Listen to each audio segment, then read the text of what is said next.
Oh my goodness. She looks exactly like her father. Everything is the father. From feet to skin to maybe not hair. I think the only thing she has of mine is the shape of the eye. Big round eyes. Everything else is the father. Everything is the father. And I'm like, babe, you're kind of hurting my feelings here after everything we've been through together. She is so beautiful, though. She is so beautiful. She has a beautiful personality, too. Hi guys, this is Haps. Welcome back to my channel and also happy Sunday to you. If it is your first time coming across my channel, hi, my name is Happy, and on my channel here I do hair and skincare, I do makeup, I do lifestyle, and also mom things. So if you are interested in those things, feel free to stick around, subscribe, and also click on the notification bell. This way you will be notified whenever I drop a video. This will mostly be on Sundays at 11:15 South African time. Oh, I have a baby. I am a mom. Are you ready to hear this story, my birth story? Let me sip on my water first. I have a baby. I have a baby. And today I'm going to tell you my birth story. But before we get to the actual birth story, I want to recap a little bit for you what my pregnancy was like. This way you will understand why and how things played out the way they did. So first trimester, amazing.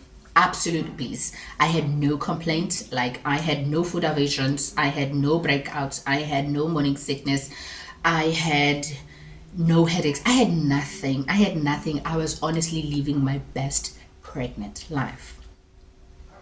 Second trimester, things moved into second gear, all right. Things started to move rather quickly. I was still looking okay, I was still glowing, I was still happy, my energy levels were still okay, I was starting to look more pregnant, and my belly was coming along nicely. But at 24 weeks, my blood pressure started creeping up. So my doctor mentioned it and said, okay, we need to monitor this, so stay away from like salty stuff and all of that, try to relax as much as possible. I was like, okay, I can do that. I went home. 25 weeks, not much change. My blood pressure, however, is still the same, and I'm now feeling more tired. My feet are starting to swell just a little bit, and my doctor and I decide, okay, we have to monitor your blood pressure now.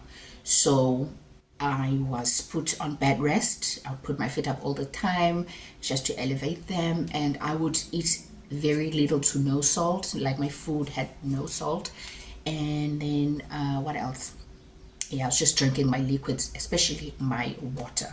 26 weeks, okay, my blood pressure is still high, and now my doctor is a little concerned because this is constant, like, it's not dropping.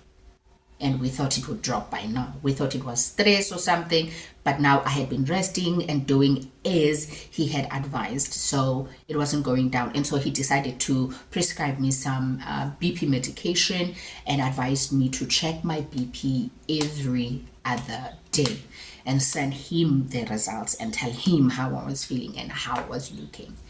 At this point, the doctor says, I have to see you every week. Every week I would go see the doctor, and every day I would send him my blood pressure readings. So things were looking and feeling very interesting. And now my stress levels were elevating a bit as well, because I was like, why is this blood pressure not going down? And that was not helping the situation, son. 27 weeks. 27 weeks is the first week of the third trimester. And things are just like bolting. They're not going fast. They are like, and I am scared. So the doctor and I have a lengthy discussion. Happy, I'm going to be frank with you. Your blood pressure is high and it gets higher with each visit, and I see you weekly. So that's a concern. He then went on to explain to me that I had what is called gestational hypertension, which is blood pressure that is induced by pregnancy. And he told me that this is controllable, hence he had put me on medication. Now, gestational hypertension can also lead to pre-eclampsia, and it happens in most cases. My urine had came back with traces of protein, so this meant that now my gestational hypertension was now pre-eclampsia. So I had went from normal pregnancy and I was now a high-risk pregnancy. Now, pre-eclampsia, the doctor had told me that it is serious. It can be fatal for both mother and child, and that we needed to tread lightly and just take each week and each day as it comes. Okay, so that was that. And then he went on to tell me that, okay, Happy, you have to prepare your mind that you are not going to carry this baby full term. The latest that you will carry the baby is 37 weeks. In the meantime, here's a prescription for more medication and an increase of the previous medication that you were taking. We also spoke about my preferred birth plan, which was natural with an epidural in a private room with some meditative music playing and some affirmations and delayed umbilical cord clamping, all of that fancy stuff, chill vibes in my room. 28 weeks, I go in again for my weekly appointment / check up, and my BP is still high. It's not dropped since we last spoke, which is the previous week. My feet, legs and thighs are swelling. My hands are swelling. And also my face was swelling. This day, this checkup was the only time that I had seen my otherwise chilled doctor very panicked. Like he's a calm gentleman. He's like very relaxed when he speaks and walks and talks. Like the way he is just chilled. He's just chilled. But now he was panicked. He got up from his seat. He went to the desk. He came back again. And I asked, is everything okay? He points to the monitor and said, do you see this? I said, yeah, what is that? What is that dark bubble? He says, it is a dark bubble. Normally this dark bubble means it's either blood or it's just a pocket of fluid. Whatever it is, it should not be in there. So I'm going to measure it. And then when I see you next week, we're going to measure it again and see if it's grown or if it's burst and it's no longer there, because it should not be there. You should not be having that. I'm alarmed, but I trust my doctor. I get dressed and then we go in his office for the chat, because we are now having chats every time. This chat was a lot more serious. I can tell that he's just scrambling around to see what is the best way to give me the news that he has for me. I'm nervous. I'm sitting at the edge of my seat. I'm shaking. I want to cry, but I don't know what he's going to tell me. And so I'm just sitting there at the edge of my seat, and he says, Happy, your blood pressure is still very, very high. I'm going to write you another script. You are going to take it to your pharmacy. This medication, however, is just to buy you time to get to 32 weeks. At 32 weeks, I'm taking the baby out, because your pregnancy has just gone from normal to high risk, and now it is at extremely high risk. And I'm sorry to tell you this, at this point, it could go any way. It could be you, it could be the baby, it could be the both of you. I did not want to hear that. Scariest thing anyone has ever said to me. And I remember just thinking, oh my God, what is happening? And I remember the doctor just looking at meds, and then I was like, Jesus, this guy is going to have to make a decision at some point, because chances are, if push comes to shove, Meds is going to be the one to make a decision. And I don't know what his decision is, and I feel sorry for him, because if I was put in that position, I would not know what to do. I am shaking, and poor Meds is trying to comfort me. And the doctor says, okay, here's my personal number. Give me a call whenever, any time of the day, if you have anything that you're not sure, anything strange that you're feeling, anything that you're going through, give me a call or a text. And here is 6 things that I need you to look out for whilst you are home. If any of these 6 things happen to you, call me and rush to the hospital immediately. And I'm thinking, really, I'm just gonna go home now and look out for these things? And then he gives me the list of things. So the 6 things were: if the baby is not moving, if I have a fit or a seizure, if I'm dizzy or I see stars, if I have a headache right here, and if I had pain right in between my boobs here. And the last one was if I collapse. To lighten the mood, the doctor asks me, are you planning a baby shower and things? I said, yes, at 30 weeks I want to have my maternity shoot. And he was like, okay, so do that at 30 weeks. Because remember, once again, at 32 weeks, I have to take that baby out to save both you and the baby. So we went home. You guys, I was so scared to sleep, because I was like, yeah, no, I can't sleep, because I'm gonna miss these signs, you know. And I would drink Coke. Coke wasn't really my favorite thing while I was pregnant, but I would drink Coke just so I can get the baby to move, because the one thing that got the baby to move like a lot was chocolate, like sweet stuff, you know. So I would drink Coke and just count the kicks and be like, she's in there, she's okay, she's kicking, she loves Coke. So my routine was now get up in the morning, shower, get dressed, look decent, and go sit downstairs and just look out for these things. So, and I had this large piece of paper with all the in case of emergency contact numbers. So it was my doctor, my husband, my mother, my brother, a hospital to take me to, ambulance number. My phone was unlocked, the door was unlocked, the gate was unlocked, just so that if someone found me, they didn't struggle getting to me, and they knew what to do should they find me. Like, I was that prepared.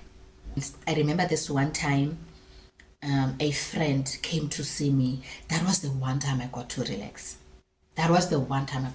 She came to visit me, and I was like, my goodness, I just want to keep her here for the longest time up until Meds comes home, because I'm just so scared of being alone. And yeah, she came, she spent the I think the whole day here, really. Shout out to she and Megs, they stayed with me. And yeah, that was the one day I got to relax after seeing the doctor. 29 weeks, the movie begins. This is the movie. The movie is beginning now. 29 weeks. It's Monday.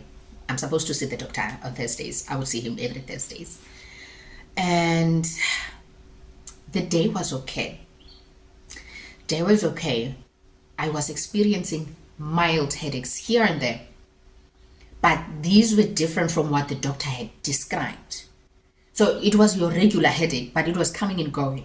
You know, it wasn't anywhere here. So I was like, what do I do with this headache? Okay, so I go about my day. I'm drinking lots of water, I'm relaxing, the usual, how I spend my day on the couch with my feet up and just quiet. And I just want to see if this headache is going to progress into what the doctor had told me to look out for. And it doesn't. And it's evening time, and I'm like, I'm tired of sitting in this couch. Let me make something to eat. Prepare some light dinner. I remember I made chicken salad. So I make this chicken salad. I'm in the kitchen, and then I come sit, and then a wave of sadness just came over me. And poor Meds was like, what's the matter? I said, I don't know. I am just so sad, and I am so scared. So we spoke a bit, and he cheered me up, and I was okay. And I was like, okay, I need to also pamper myself, just anything to make me feel good. It's night time. Why do I need to feel good before bed? And it's fine. So I was like, okay, let me pamper myself. Let me do something. I don't know what. So I go on upstairs and I shave everything. I exfoliate everything. I oiled my whole body. I gave myself a facial. I oiled my hair. I was feeling good, but the headache was not going away. I don't know how I can explain this headache to you. Have you ever heard of the headache where I say intloko iyaquma okanye intloko iyaduma? That is the kind of headache that I had. For someone else, I could describe it as, when you have a hangover and your head is spinning and it feels heavy and it feels like it's filled with water, but this was more intense than that. It felt like I could just drop, and I was so scared. I remember not wanting to get into bed because if I get in bed, maybe I'll fall asleep. And if I fall asleep, And so I was just pacing up and down. It's like, time. I got still past 10. Still 2:11. I'm pacing up and down. And then Matt eventually wakes up from me just going up and down the room. And he asks if I'm okay. I said, yes, because I didn't want to worry him. He had work the next morning. I didn't want to stress him. I was like, no, go back to sleep. I'm okay. I'm just doing something. I don't know what I told him I was doing. 11:40. Mads wakes up again and says, are you okay? And I said, yeah, I'm fine. I'm not feeling too good. He says, no, get some sleep. So I drink water.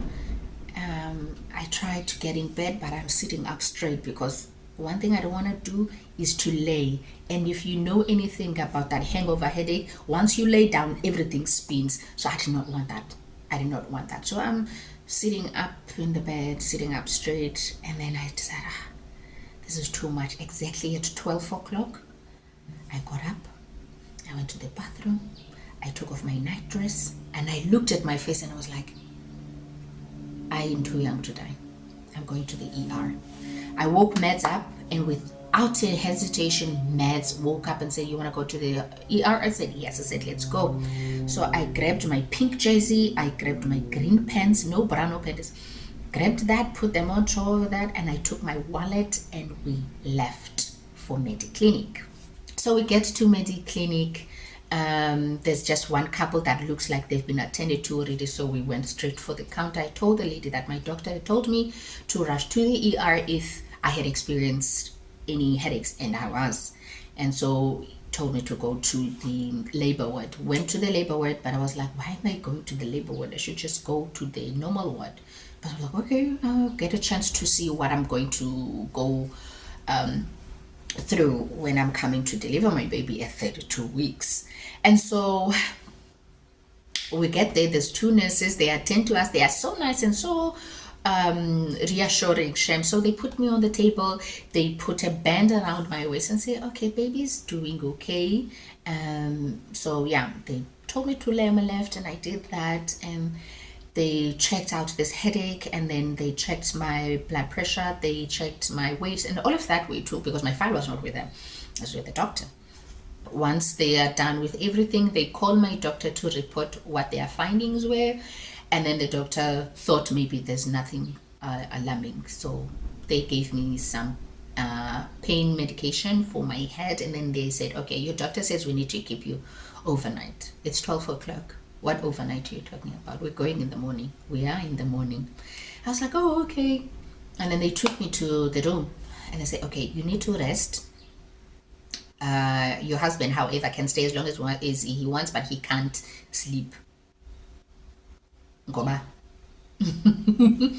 So Mads made sure I was comfortable, and then I was feeling kind of sleepy as well.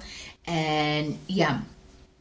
And so Mads left. He did not go to work. He came home to shower and came back to me. So first thing in the morning, the doctor comes in, checks me out, looks at the baby's monitor, and asks how I'm feeling, how I'm doing. And at this point, I'm doing okay. The headache is still there, but it's not as intense. It's not as bad. And he said, okay, I'm gonna keep you here one more night, just to be sure. But I want you to know that baby is doing okay. You're doing okay. But just to be sure, let's keep you one more night. 24 hours to 48 hours, I don't want to be here. I've never been to a hospital. I've never spent a night in hospital. Like, I've never even broken a bone. I don't like it here. And then I said, okay, will you discharge me first thing in the morning because I don't want to be here? He said, okay, I'll come same time tomorrow. I said, okay, no problem. So Meds is spending time with me because he didn't go to work. Spends time with me, and I keep dozing off, and I'm just enjoying these cute meals they keep bringing me. And he left very late again to go home. And then the next morning, I'm like, oh my goodness, they are discharging me today for sure. I am so ready. I'm happy. I'm chatting to everybody. And I'm asking everyone, what time is checkout? Is it 10 like in the hotels? Because I want to leave. And they're like, no, checkout is any time. When you leave, you can leave at 5 p.m., you can leave at 6 p.m. as long as you leave on the day that you're supposed to leave. I was like, oh, okay. I want to leave very early. I said, no, you have to wait for your doctor to discharge you. I said, oh, okay. And so my breakfast comes in. I call Matt, say, Sana, are you ready? You have to come pick me up. I'm going home. And I'm like, I am so ready. I am so ready. I'm going home. I'm having my breakfast. I'm chatting to Mads. The nurse comes to check in on me. She quickly goes out after checking the monitor. Quickly goes out, brings a second nurse with her. They look at this monitor. The other one rushes out. The one that's with me takes away my food, slams me with oxygen mask. I was still eating. I wasn't done. That's my food. And I said, what's going on now? I said to Mads, okay, Mads, you have to rush home. And I showed him a picture of the mask on my face. What's going on? We're just on the phone. Everything was okay. I said, I don't know. The one nurse that had left comes back in with the sister in charge, I'm assuming. Then she looks at my sheet and says, no, but this is just now. And I'm thinking, what is just now, sis? My food is over there getting cold. What is just now? And then she rushes out. The second nurse rushes out, and then my doctor comes in. Rushed straight to the monitor as well, into that long piece of paper. Ripped one paper and put it aside and said, we need to deliver this baby now. As he's saying that, Meds comes in. I'm looking at him and I'm like, today? He says, no, now, not today. The baby is in distress. We need to deliver right now. I'm getting goosebumps. I'm getting goosebumps. I remember feeling numb. What is going on? Why? What is everything okay? He says, oh, the baby is in distress. That's what I can tell you. See, these drops, these dips are okay once in a while, but they should not follow each other like this. And I'm thinking, is she okay? Is it the food? Is it? And the doctor said, no, that's the baby's heartbeat. It means her heart is slowing down. I don't want to hear that. I don't want to hear that. And so I was like, what is going on? What is going on? And then Meds is here. And then we ask for a minute. I say a prayer. I cry. We speak finances. We hold each other, and then we pressed play. Let's do it.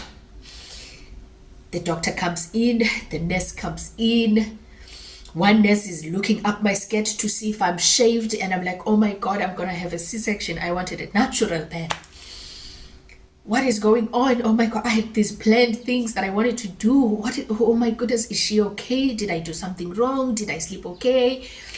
All these things are rushing. And then one lady comes with a shot of something. I'm sorry. Excuse me. I'm sorry. Okay. So another lady gives me, I'm sorry, I'm getting emotional. So another lady comes in with a shot of something, says, drink this.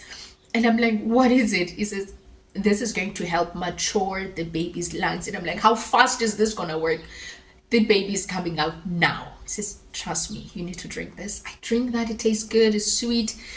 And they are unplugging me on things. They are tucking my sheets. They are releasing the bed and spinning my bed around. And I'm thinking it's happening. I called my mom because that's the first person I will call in any situation.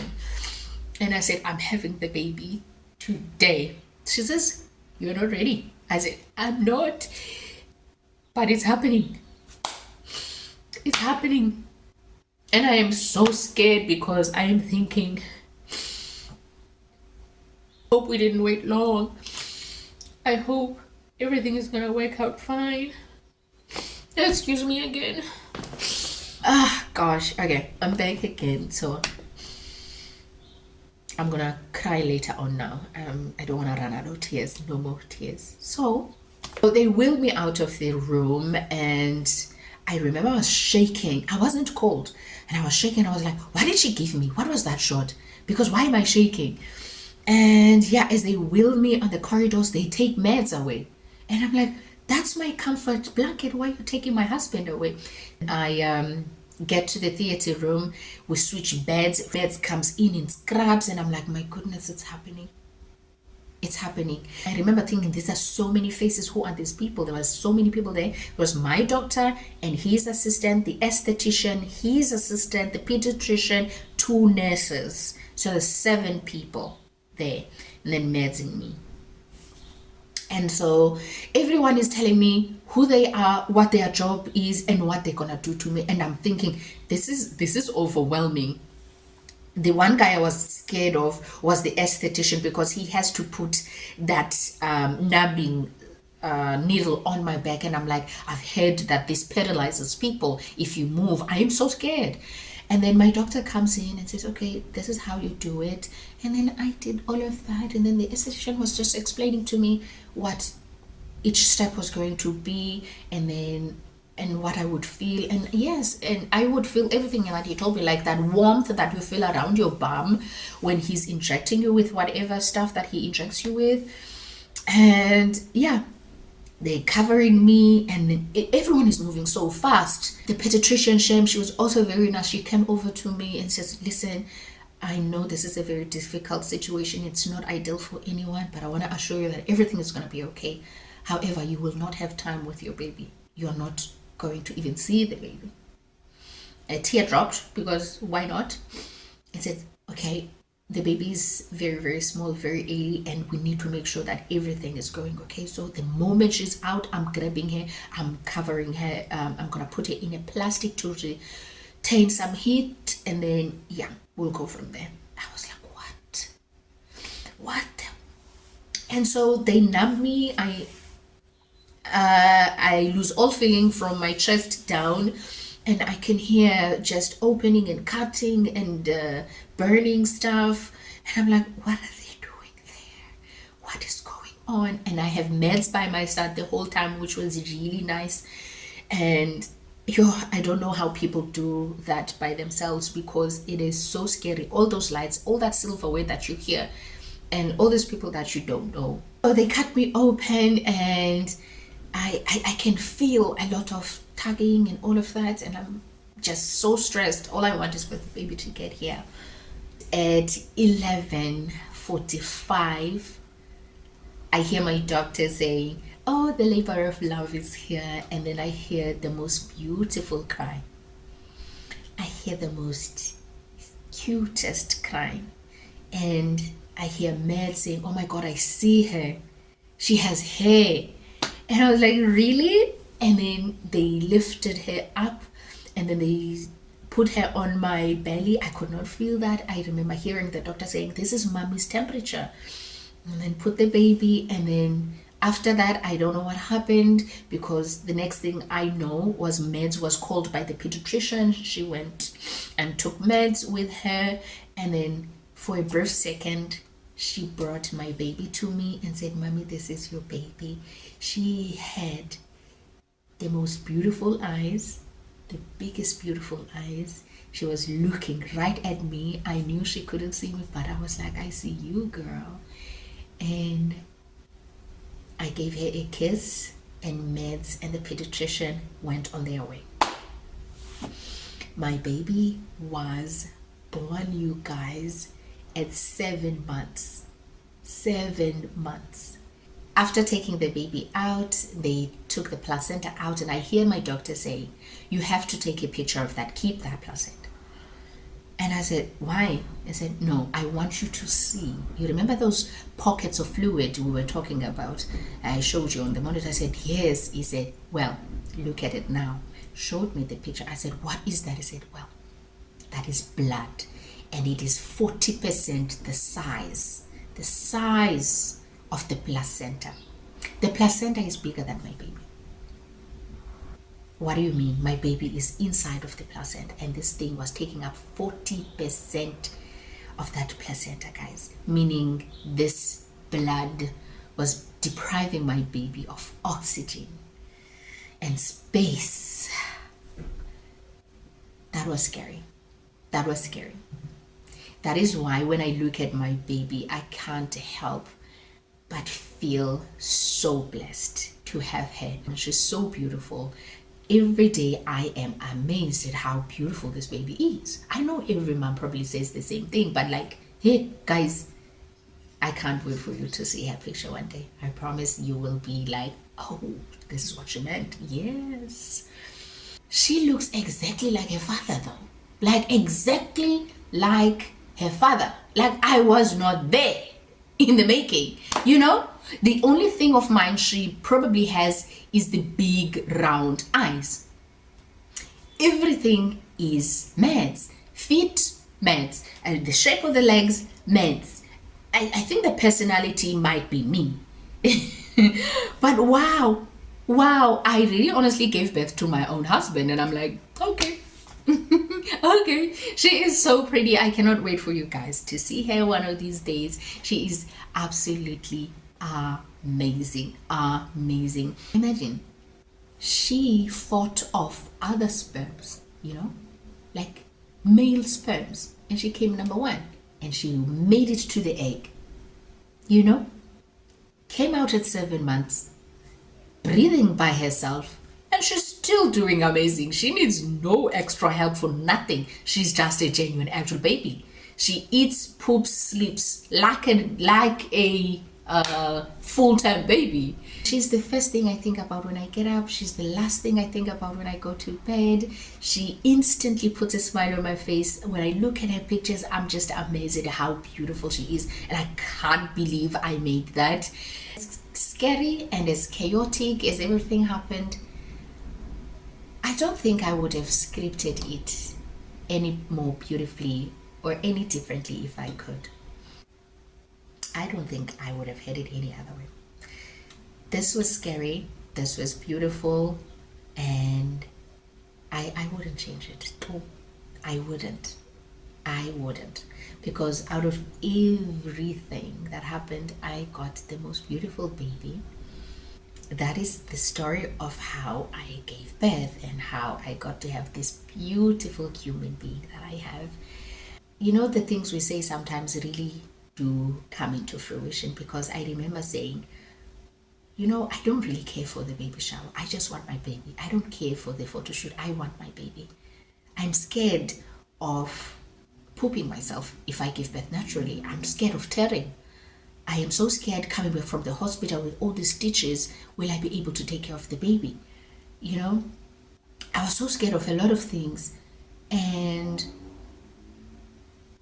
everything happened so that I didn't have to experience all of that. So I didn't have a baby shower, I didn't have a photo shoot, I didn't have a natural birth. I came home and I'm healing, and the baby is safe and the baby is growing. So everything worked out beautifully, didn't it? Everything worked out beautifully, and I am so happy. I cannot thank God enough. I cannot thank the stars enough for how everything happened. But yeah, pregnancy is a beautiful thing, and it's also a very scary thing. Oh, I wonder how I'm gonna edit this. This is gonna be very long. Oh, I need to get going. It's almost time for me to go. Oh, I need to go now actually. So yeah, you guys, that is how I got my baby. Beautiful baby. If you must take away anything from my story and from my video, take away this. Trust and listen to your body, because can you imagine what would have happened if I didn't go to the hospital when I did? The worst could have happened, because I gave birth on Wednesday morning and I was supposed to go see my doctor on Thursday. Can you imagine if I had waited until Thursday to go see the doctor? The worst could have happened. I'm glad I listened to my body. So may you listen to yours as well. Thank you so much for watching. Don't forget to be subscribed. Don't forget to like. Don't forget to comment. And don't forget to share my videos with your friends and family. I hope you are going to have an amazing Sunday. Until our next video, stay happy. Now let me go see my beautiful baby.